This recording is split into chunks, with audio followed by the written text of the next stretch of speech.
Two years into Grant's presidency, reports of violence against blacks were coming into the White House almost daily.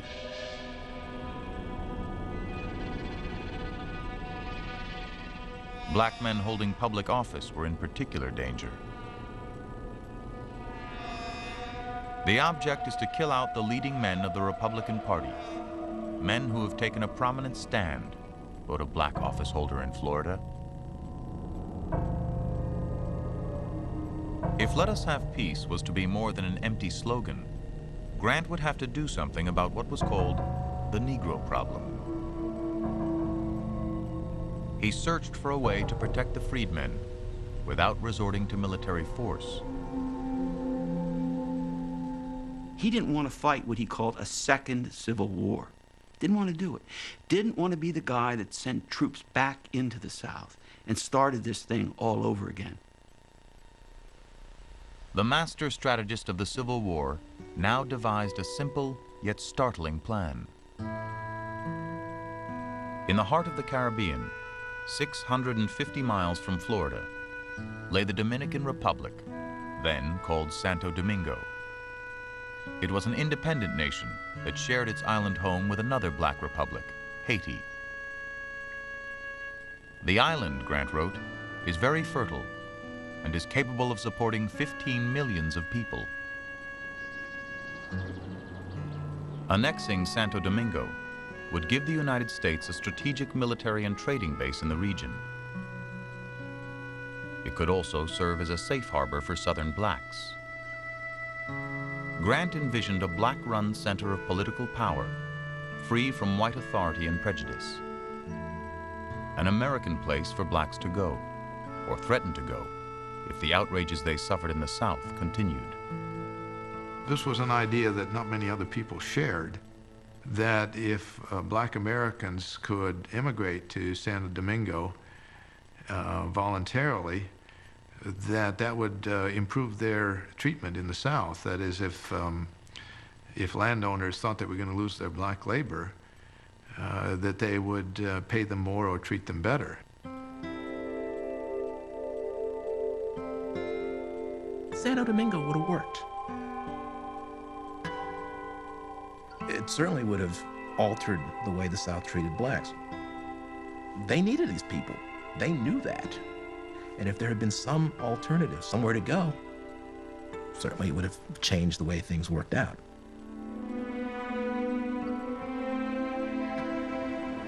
Grant gained the support of the Santo Domingo regime and of Frederick Douglass, the American black leader.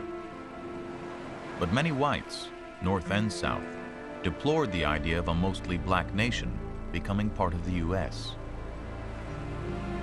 And some of the radical Republicans, led by Charles Sumner, wanted no part of the plan for a different reason. These islands belong to the colored people who live there, Sumner declared. We should not take them away. The Senate defeated Grant's plan. He tried again and was defeated again. He would continue to defend the scheme to the end of his life.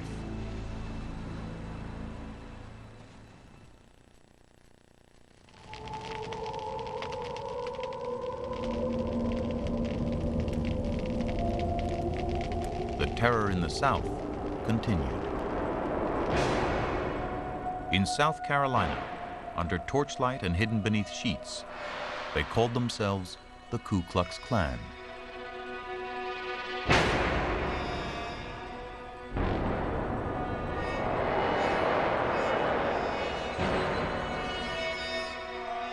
The South learned early that it could use political intimidation and terror as a means of politics, that it could keep black people away from the polls. And the more that Southerners did this, the more they realized that that was an effective tool of engaging in a political counter-revolution to take back control of their state governments. After war comes the peace. If people don't choose to accept the peace, if people feel that they have been conquered and invaded and choose to resist, You have a different kind of military problem. You have an occupation problem.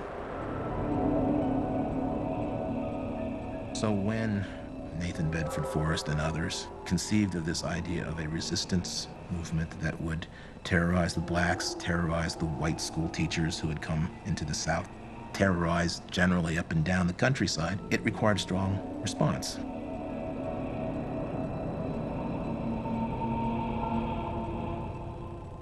For Grant, there was no way to avoid the use of force. He put the South on notice. The national government, he wrote in May 1871, has the duty of protecting its citizens of every race and color.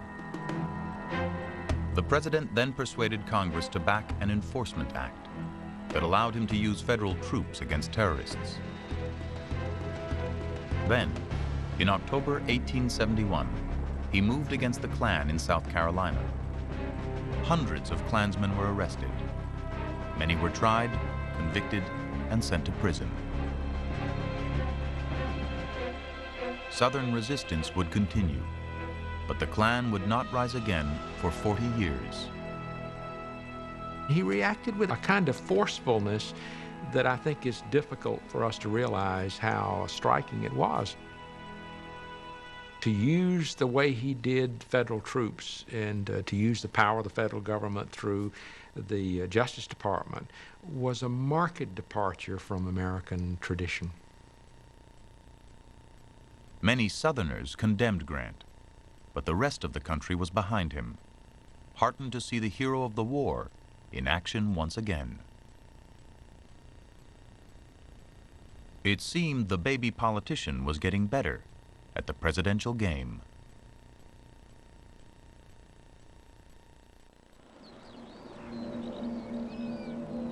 On January 4th, 1875, the long simmering political dispute in Louisiana finally exploded. A band of Democrats stormed the state assembly in New Orleans and tried to install 5 of their own white members by force. Fearing just such a flagrant violation of the law, Grant had dispatched General Phil Sheridan, his trusted lieutenant in the war, to New Orleans. Sheridan writes back to the president that these people won't be converted. Suasion won't work. They have to be taken out like banditti and shot. Those are the words he used. Sheridan's federal troops marched into the legislative chambers of the capital and forcibly removed the white representatives. Southern whites were outraged. Northerners were shocked. Grant struck back, pointing out that no one had been punished for the brutal killings at Colfax almost 2 years before. Every one of the Colfax miscreants goes unwhipped of justice, he said in a speech to the Senate. And no way can be found in this boasted land of civilization and Christianity to punish the perpetrators of this bloody and monstrous crime.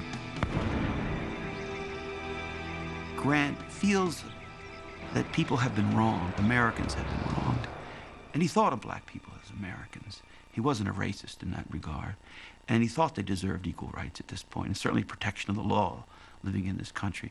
And he thought outrages had been committed upon them by people who were acting, in a sense, in the most savage manner. But the tide of Northern public opinion had turned. Even people who had advocated a strong hand in the South now worried that the president was overstepping his constitutional powers. If this can be done in Louisiana, said one senator, how long will it be before it can be done in Massachusetts and in Ohio? People of the North have grown exhausted with this issue, the infernal Negro issue over and over and over and over and over again, appears to be an intractable one. And we Americans are not given to long-term thoughts about reform and about transformation. We happen to believe that most problems have a solution like that. And in the case of Reconstruction, it seems to me you dealt with a problem that has been central to American history, and that is the problem of race. And this is a problem which in many ways may have no solution. That it is a problem to which, as all great human problems, there may not be a completely satisfactory answer. Grant now realized that to send more troops into the South was to invite political defeat in the North. The Republicans would lose the White House to the Democrats, and everything he had fought for would be lost. When the governor of Mississippi asked for troops to put down racial violence a few months later, Grant did what he had never done in war. He retreated. It would be 80 years before another president would send federal troops into the South to protect the rights of blacks. In the end, he blinked. But I think underlying it was his awareness that the rest of the nation was heartily sick of it. Enough. Let them go. Let them fight each other, kill each other. The politics of it were changed so that no longer was the black vote essential for the Republican Party, so that there were no political impetus anymore to protect the rights of the freedmen. Grant looked out on this changed political landscape and he blinked.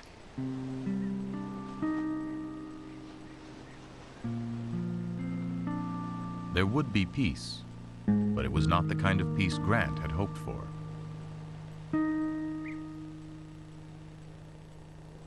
Violence is driving black people into quiescence. They are abandoning politics in many cases. They can't count on the Union Army to protect them because there really is no army. The black militias are terrorized by the white Southerners. And so people learn in a rather cruel way that politics is a white man's business. And that may be a hard thing to accept. But I think, that if you don't really have protection and if voting is going to get you killed, then you know to stay away from the polls.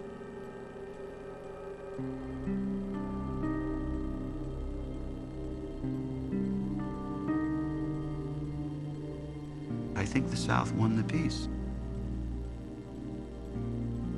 To bring the South back into the Union, you had to forget all this stuff. That this stuff was going on. You had to ignore it. You had to pull the troops out and let racial relations reach their own level in the South. It was the beginning of Jim Crow, a beginning of an apartheid policy that lasted into the 1950s. So the costs were high.